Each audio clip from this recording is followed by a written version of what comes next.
Right, Angie. I mean, this feels a bit weird, Pats. We're doing something different. This is the second record of the week. Yes. It's a glorious day outside. It's 10 to 6 on a Wednesday evening. Unusual for us to be recording midweek. It is weird. But we thought, because we wanted to get our ducks in a row, didn't we? We did, Pats, because we're a bit shit at getting the ducks in a row. And it's a bank holiday next Monday. And then it's our amazing producer's birthday on the Tuesday. So we thought we've got to get in there early. Got to get in early doors. To get in there early. Because we've already had to release 2 apologies. Exactly. We could not come with a third. We don't want a hat trick. We do not. No, I think actually if we did that, everyone would go, do you know what? Fuck that. I'm not listening. I'm fucked off with finding the funny. Yeah.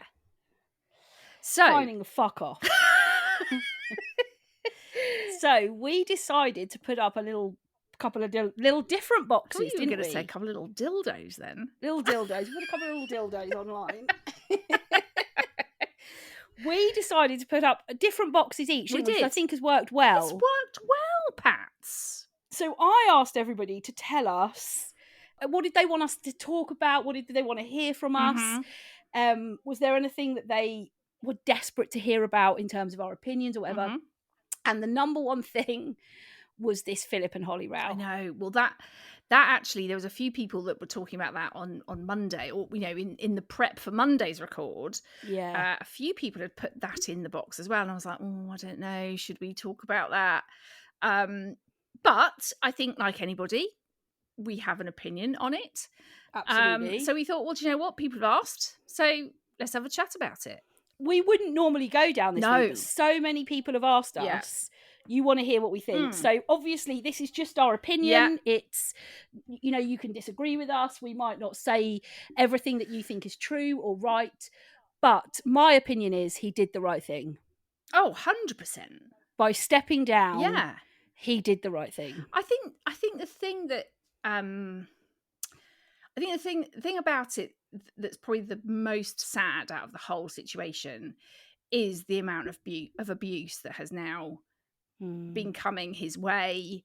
Look, nobody knows what has gone on there, and this is the thing with the press, isn't it? It's like all of a sudden there's a bit of a rumor, there's something going on, it's oh gosh, Philip this, Philip that, then it's in the press, then it's online, then it's literally a barrage of people just writing things about him, about what they think has gone on, and ultimately nobody knows, apart from Phil and possibly Holly and maybe some other people within This Morning. Nobody knows. And for people to then think that they have any right or place to then write such abusive things, I think that's the thing I find really difficult. One thing I heard, which I was really interested in, I wondered what you thought about this, was obviously there has been things that have come to light about Phillip Schofield's brother, which is not Phillip Schofield, and we need to make that really clear. And whilst there's obviously been a judgment that he should go to prison, and so there must be evidence to suggest, I know that people are wrongfully imprisoned, but we've got to go with the judgment that we've got in front of us. One thing that I was reading was, do you think that Holly is distance herself from him on purpose because of that stuff that's gone on with his brother? Like, do you think that is something that she's found uncomfortable, or because there's lots of people saying Philip must have known? Now, I don't believe that. I don't know that that's necessarily definitely true. I don't know that you always know exactly what your siblings are looking at or doing. Like, when you don't live with your siblings anymore, I mean, anyone can live a double life, can't they? Yeah, oh, exactly. Like, let's be honest. Anyone can get involved in things, be that drugs, affairs, like criminality, whatever that is. It's very easy to keep things secret from people. Totally. But there's been people saying that obviously we don't know what's happened between them, but I was interested by that. Has she distanced herself because of that negative press? I don't think she's distanced herself because of that. I mean, it's hard to know whether that is the case, because again, it's just one of those things we're never going to know. I think there has obviously been something has gone on between them, whether that's something specific to do with Phil or whether it's because of his brother and stuff that's come out about him and the kind of that the relationship he has with him.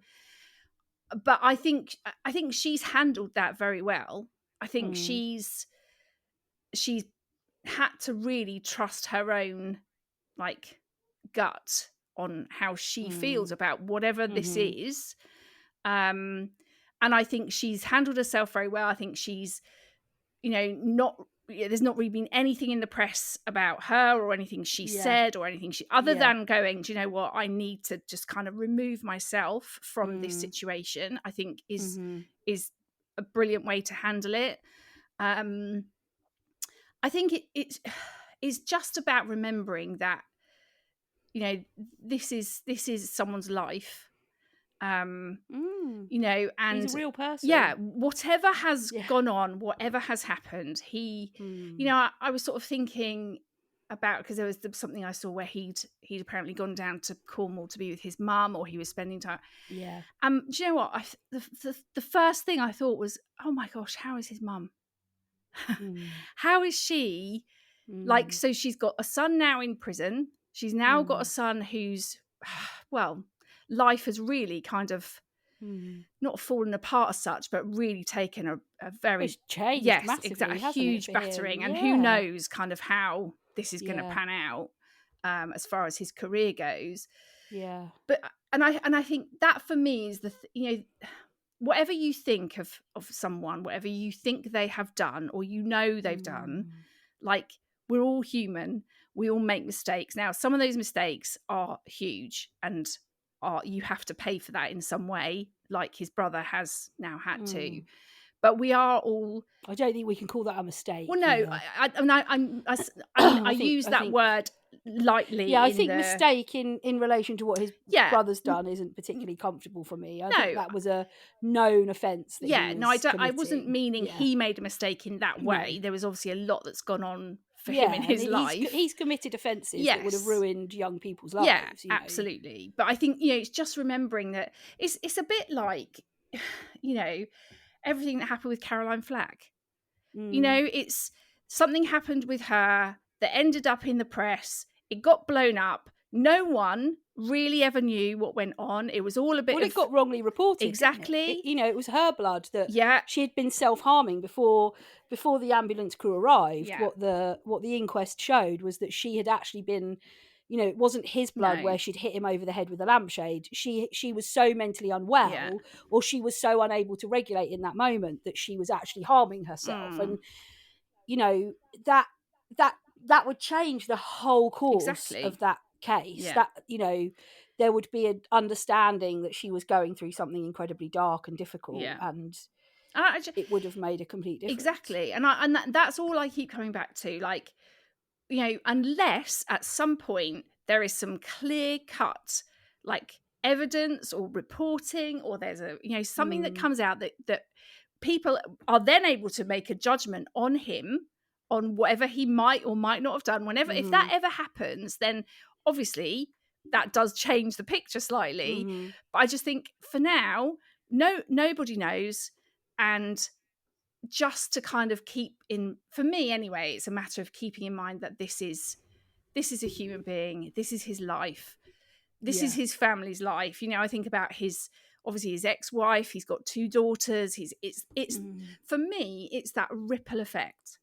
And we've had, to a certain extent, for our own sort of first-hand experience of things with James. And it's horrible. It's horrible to be his sister and read and see things that people write about him.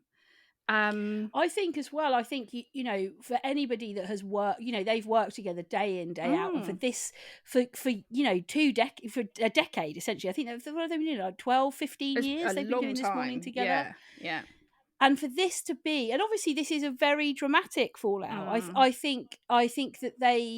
I think Phillip Schofield himself has managed this with quite a lot of grace and poise, actually. And I think he was very clear in his statement that the show had got lost. He had become the news, essentially, rather than this morning being, what people are talking about.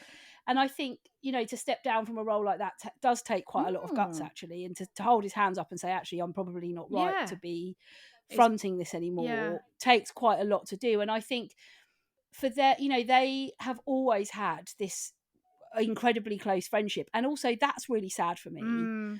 That these two people who have clearly been very close for years, that's undeniable, on and off camera. It is undeniable that they have been really brilliant friends, and she's obviously been a confidant for him for a lot of things and has supported him. And I think, God, like, this has ruined this friendship, this, whatever this thing is that's come between them. And that is also deeply painful. We've talked at times before about when you fall out with friends, it feels like a breakup when you've been really close with somebody and they've done something that's let you down, or you've been parted hurt ways because you've hurt each other. That is deeply painful as well. And I think, God, Holly's now got to go back onto that show and front it with somebody else, totally and nobody knows who that's going to be. Although ITV, if you're listening, and you want maybe 3 women to present this morning, if you just want to give Holly a Friday off. I know you've got Dermot and Alison, but Alison's damn it. But I know that Alison's obviously going to be going off to do the Bake Off, so there might be availability there. If you would like us to step in, we are happy to do so. Do you know that Dermot O'Leary is 50? No. He was 50 yesterday. Wow. Yeah. Derms is looking good. I'd have put him at like 44, 45. Yeah, mid-40s, I'd say. Yeah. He's 50. Wowee, Derms. He was 50 yesterday. Anyway, we digress. Yeah. But I that's also been something I just keep thinking, God, for both of them. I mean, there's a real grief happening here. I suppose, you just hope that they come back together. Whatever it is that's gone on and the hurt that maybe they've gone through or experienced will heal, and over sometimes you just need to have a bit of distance and a bit of a break and have a bit of time, because and that, I suppose, that is the good that could come out of it. Whatever it is has gone on, however hard it has been for them in very different ways, I should imagine, that they are able to find that friendship again somehow. And so there's our opinion. I mean, it's quite, we skirted around it a little bit. Who knows what's gone on? Nobody really knows. I just feel desperately sad for the people involved, essentially. And you're right to mention Caroline Flack, because I think I made very sweeping judgments about what had gone on in that flat, potentially, and lots of other people around me did too. And I think were sort of it's very, having opinions of that. It's very easy to get caught up in that hype at the time. It's very easy to let your kind of your own kind of thoughts and opinions and you say what you think, and you don't, and I think it is just it is that kind of cliche, but it is about just being kind. Like things you don't have to write something down and put it on some sort of blog or on a site, and you don't have to be putting your opinion here, there and everywhere. Just whatever you think, sometimes you can just keep that to yourself. Absolutely. And just be kind where you can, because God knows the world needs it.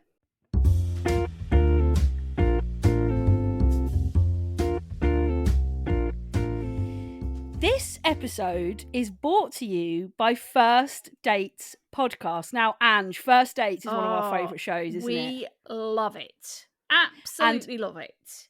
And the First Dates podcast is actually hosted by Cece, who we've had on. Yes. Go and check out her episode. And none other than the amazing Frankie Bidge from Loose Women in the Saturdays. And they are the ones that are front and centre of this podcast.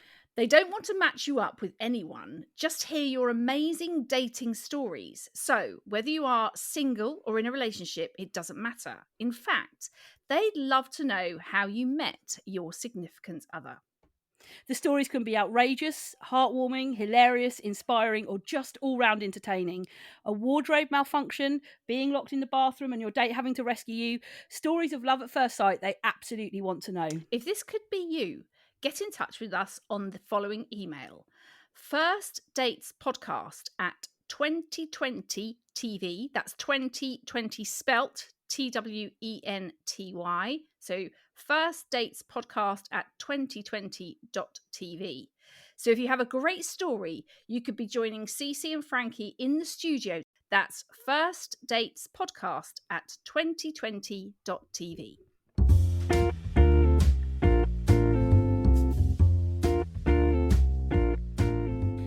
So, Angie, over to you. What have you had? Let's think about some of the things you've had in your box. Right, okay. In my box, should we go more for a light one, as we've gone quite heavy in there, let's haven't go. we? Let's go light vibes. Okay, we're going in light. Right, this was quite a good one that came in from Stephanie Elnew. Who is the one person you've been starstruck by, in brackets, apart from Dawn French Ovs? Robbie Williams. Really? What, even God. from are we talking like years ago when you first met him? The first time I met him. And then I was at his house, and then we were doing a quiz, and Gary Barlow walks in, and Robbie says, "Oh, Gaz, I think there's a space on Ruth's team. Why don't you sit next to her?" And I was a massive that fan, like absolutely loved them. Me and James went to their concerts. I had posters. Like, I was obsessed with Robbie, like hardcore diehard fan. And James actually, even before I met him, gave me the pep talk of, you've got to keep it cool. Play it cool, Trig. And I did for about 30 seconds. And then I was like, I've seen you live so many times. I have got all your albums. And James's face you went was like full fan mode. Oh my God. James was like, shut the fuck up. Yeah. As James And he just casually said, "You've probably paid for half this house. So thanks, bub." And I was like, that's actually really funny. So he was, for me, like, just because I adored Take That. Yeah. Like, you know, it was never E17 for me. No. It was always Take That. Yeah. And he was probably one of the, James became friends with him quite early on in his career. So he was probably one of the very first ultra famous people. Yes. You think around the world, other than America, Robbie is quite a household name in lots of countries. Yeah. And because I hadn't had a huge amount of exposure to going to like parties with James or being it was still relatively new for him. Like, he couldn't believe he was friends with Robbie Williams at that point. He was like, what the fuck is my weird. life? Yeah. And so to be in his house in LA, like, I'd never experienced anything like that before. And I was only in my 20s, like mid-20s. Very impressionable. And also, my Take That love wasn't that far behind me. It was like still pretty, intense, full on in my heart. Yeah. And I was gutted when they split up and stuff. So that will always be a pinnacle moment of thinking, holy shit, I can't believe. And I met him at his house in Los Angeles. And then 2 days later, he played us part of his new album. And I was like, I can't believe this is actually happening. Yeah. So he would definitely be like the person that I got the most starstruck. It was like, oh my God, I've watched you perform countless times, and now I'm still in the house. Here. Yeah. Yeah. I don't really get starstruck. Oh, for fuck's sake.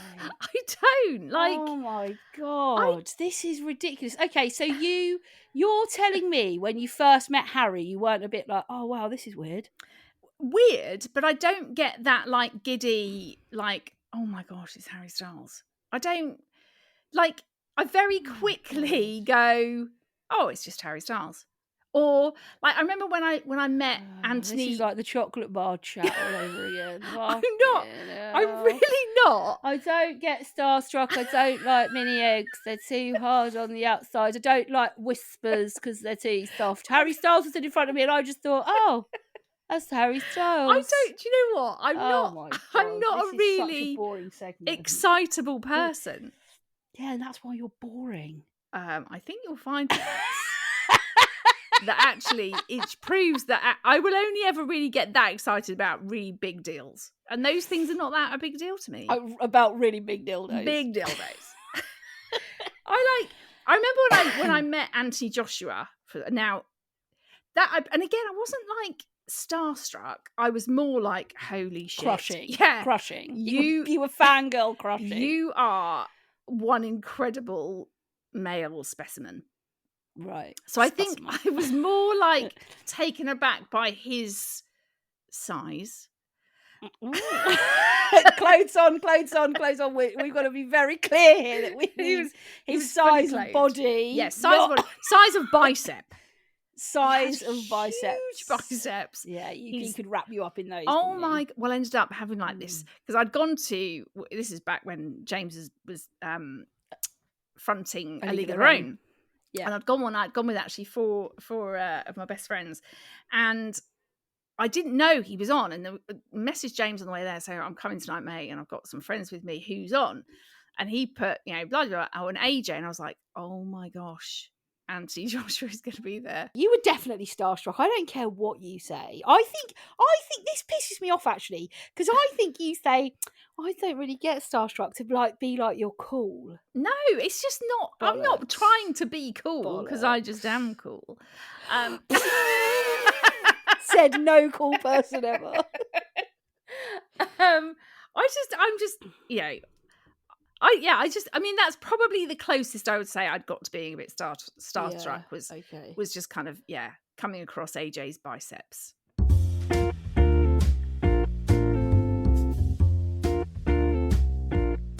So we had lots of people asking about how you feel comfortable in your body in the summer, how you feel comfortable as you grow older, how do you keep your confidence. So what I would say is, Andrew, me and you have done a really good job of making out like we're confident in our own bodies and in our own If only people knew. No, I think this is a really good question, isn't it? Because I think, obviously, with the body positivity movement, which I, as a fat person, have a bit of a problem with. Because I feel like it's thin people making out they've got roles and saying, I love my body.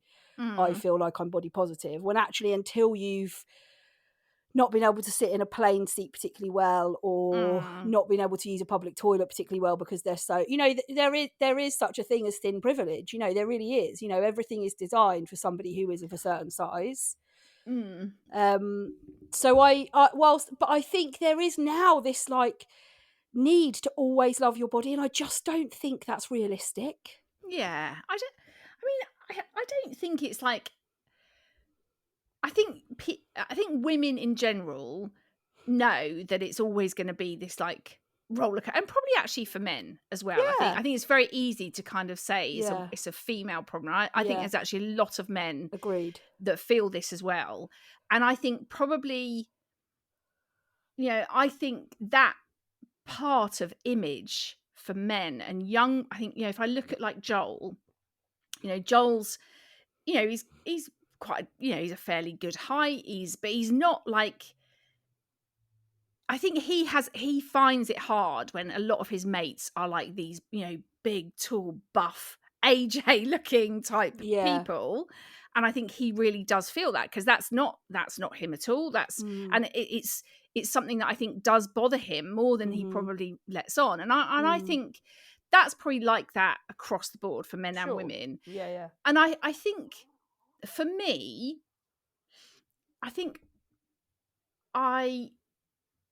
I have days where I think, oh God, I look an absolute mess. I look disgusting. I put something on and I think it just looks foul. Or I think, well, I put that on 6 months ago, I get into it and I can't now. And I think it's this constant battle you have with yourself. And some days you are okay with it and you're fine with it and you actually feel great about yourself. And other days you feel shit. And I think... Sorry, go on. Well, I just think that is just... I think if you can kind of get to a place where you know that is just how it's going to be. I also just think as well, like I'll never forget Ash of Ash's Life Stories saying, she's great at this stuff. She's like, she will be like, I'm going to wear the crop top. I don't care. And I genuinely believe she doesn't care. Like I don't think that is a, and I remember her saying that she was really stopped in her tracks when she saw Ava, her little girl, looking in the mirror and pulling apart her body. And Ava wasn't very old at the time, and she was like, oh my God, this was before she kind of accepted her body and has been on a real journey with that. But I remember her doing a story saying, I watched Ava at like 10 or something, naming all the things she hated about her body and was like, oh my God, that's me. And then she kind of vowed to herself that she wouldn't ever do that. And that started her on a journey of just kind of loving and accepting herself. Yeah. And I genuinely do think a massive percentage of this is like, I personally would never wear a bikini. Like, I just wouldn't do it. Whether it was high-waisted pants or whatever, I just wouldn't do it, right? Because I know I would feel unsexy, uncomfortable, and that shows. Yeah. You have got to wear what you're comfortable in. Don't wear it because you're like, the rest of the world will hate that they're seeing my tummy. Don't look at something and go, and I think there is a narrative for women that is like, you can't wear that, you can't wear that, you can only wear this, you can only wear that. And I think the plus size clothes industry is a real telltale for that, because for my birthday, I got an amazing Nike tracksuit. I've never had a Nike tracksuit because Nike never made sizes big enough, because we weren't supposed to wear Nike tracksuits, right? So I think we've been on a journey with the plus size, and I hate the fact that it's plus size fashion. I just wish it was fashion, but the plus size fashion, realising that fat people do want to wear the same things that people from Zara wear. Like, we don't need a bit to be jazzed up or like there was a whole reel I watched about, if it's going to be plus size, you got to jazz it up. You've got to have like a bit of lace on it, or it's got to have like butterflies, a bit of bling on or something. Yeah, you can't just be a fat person and wear like beige trousers and a beige top. But I think for me, the root of this is, I don't not wear a bikini because I think that'll offend other people on the beach. No. I don't wear a bikini because I wouldn't feel comfortable in it. Now, whether that's because of the narrative I've been given or not, that's just me. Yes. And I think the key to absolute body confidence and positivity, whatever the season, is wearing what you like. Yes. Feeling sexy means you'll look sexy. Yeah. And when you walk into a room and your hair's done and you've got an outfit on that you think, oh my God, that shows. People are like, 100%. Whoa, it doesn't matter what size you are. If you walk into a room and you feel good in what you're wearing, that shows. Yeah. So I would just say, what I've come to terms with over my life is that sometimes I love my body. Yeah. Sometimes I'm like, I still have that, like, I should be good. I should lose such and such. I should weigh 10 stone lighter. Yeah. But it's all down to the clothes that I pick to wear, and that's the key for me. Yeah. And if you want to feel confident, pick stuff that you love. Wear stuff that you feel great in. Yeah, absolutely that, Pats. Yeah.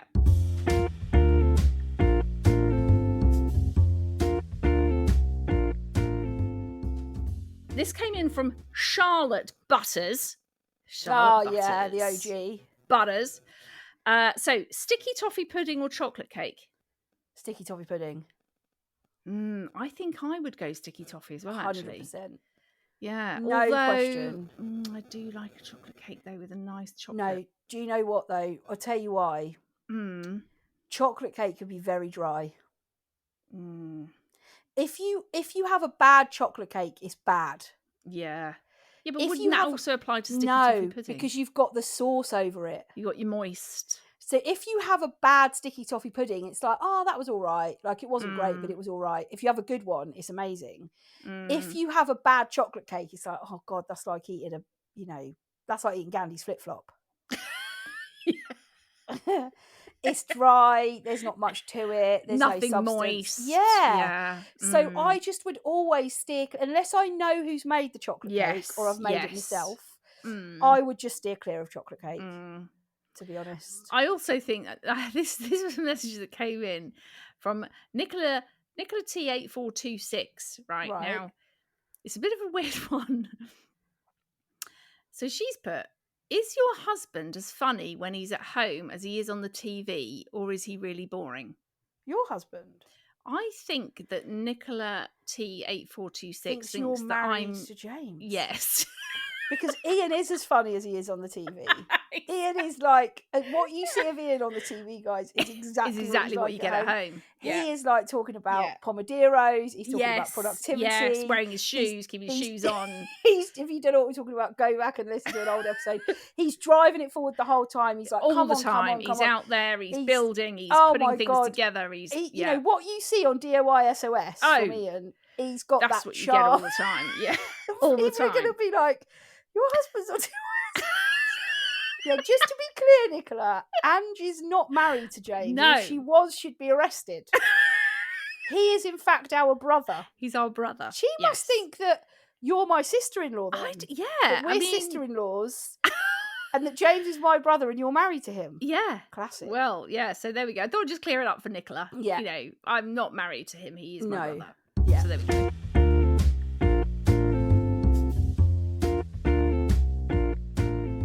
Okay, here we go. Here's one. We'll round up with this one. How did you start the podcast? Oh. Now, there'll be lots of people that might know this, but we have had a lot of new listeners exactly, Pat, come through who won't know how we started it. How it all happened. So we'll give a very quick plotted history. Shall I start and then you just... I'll get to a certain point and you take over. Yeah, I'll just sort of filter in and out as needed, sure. Pats. So back in lockdown 3 years ago, 2020. Can't believe it'll be 3 years next month that we started this podcast. 3 chuffing years. That is bloody amazing, actually. And the guests we've had on and the things we've done and the stuff we've experienced, amazing. Amazing. Anyway, back in 2020, Ange and I were FaceTiming all the time, like everyone else. We were in our bastard houses with our not funny husbands. Or brothers. With our not funny husbands, and we were just going insane. We were like, oh my God, this is ridiculous. So we would just be on FaceTime. We'd FaceTime sometimes like 4 or 5 times a day, wouldn't we? Absolutely loads. It was just like, what are you doing, Pat? So I was just sat around. I've just done a big poo. Did you see the 5 o'clock briefing? Yeah, it's depressing, isn't it? Yeah, really depressing. Bojo, I don't know what the fuck he's doing. But don't know what's going on, And then I just said to Ange, hey, look, should we just start a podcast? Just like that. Having absolutely no idea what it actually meant to do a podcast. Well, I think it kind of... Because we would have these FaceTimes and be absolutely cracking ourselves up. I mean... Again, the rest of our household's not really finding it that funny, but we were finding ourselves very funny. Yeah. And we stupidly / naively thought that maybe other people might find that funny too. And so we just thought, you know what? Let's just go on Zoom. It was like a Sunday or something, wasn't it? Like a Sunday afternoon, and our first record went on for hours. I look back now and I'm like, shit, we recorded for like 3 hours. Now we try and get it done in 45 minutes. I mean, we've become pros. Oh my God, that first record. And then I had to fucking edit it. I know. So I did the edit, and if you go right back to the start, you can see how shit it was. We didn't have a name. We didn't have a name for the podcast. We didn't have a jingle. We literally start the opening episode with good evening, good afternoon, good morning, whatever time you're listening to this podcast. This is currently the podcast with no name. I mean, we actually uploaded this onto a platform. We actually put this out for people to listen to. And so we joined a platform. We put it out there, and... we just basically chatted shit, didn't we? We did. We chatted a lot of shit. And I think it was one of the listeners, one of our 30 listeners that we had on our very first ep. Yeah. When we were a year on and we were sort of reminiscing about our early episodes, I think there was someone that actually put it was very chocolate bar and period heavy. Yeah. It was like... Honestly, I look back now and I'm like, God, that content was so bad. It was so bad. And we were there cracking up thinking it was hilarious. We put it out there. We thought like 3 people would listen. 35 people listened. Now that doesn't sound like a lot, but for us... Yes.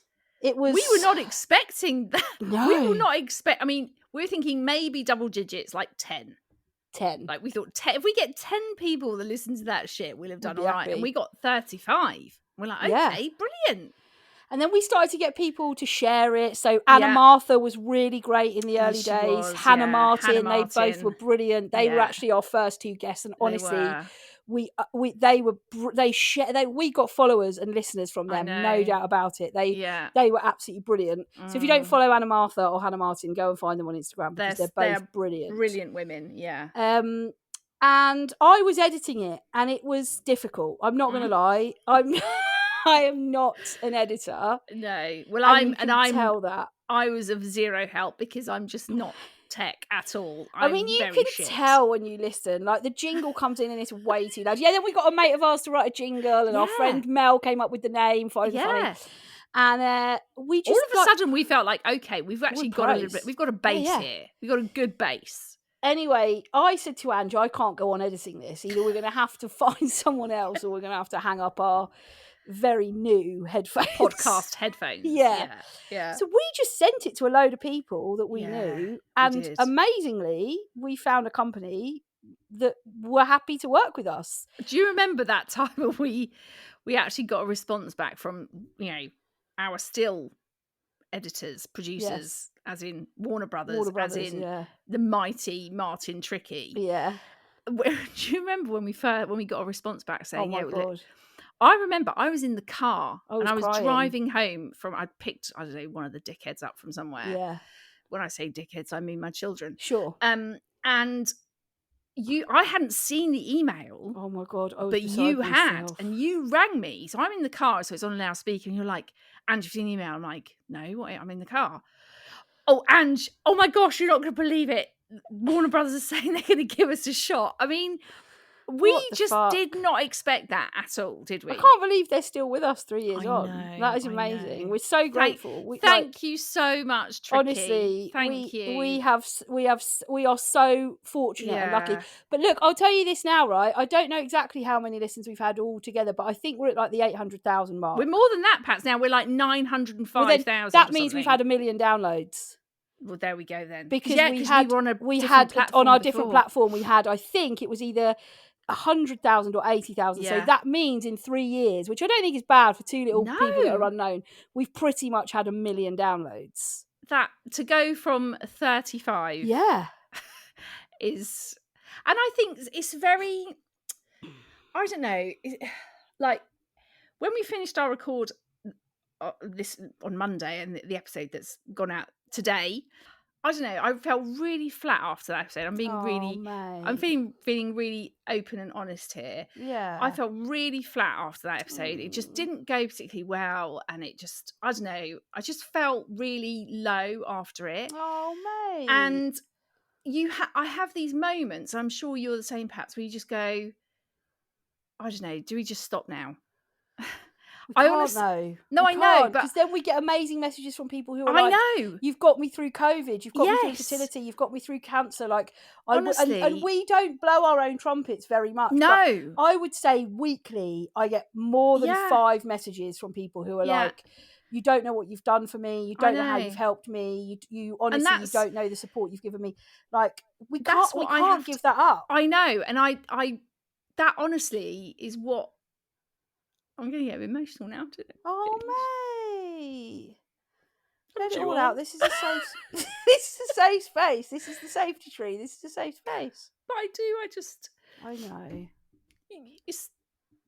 You just sometimes feel like I don't know. I just felt really low after that episode on Monday. But there will be episodes like that, right? I know. You can't have done, we didn't take a day off in our first year. We did not take a day off. We slogged our guts out, worked really hard.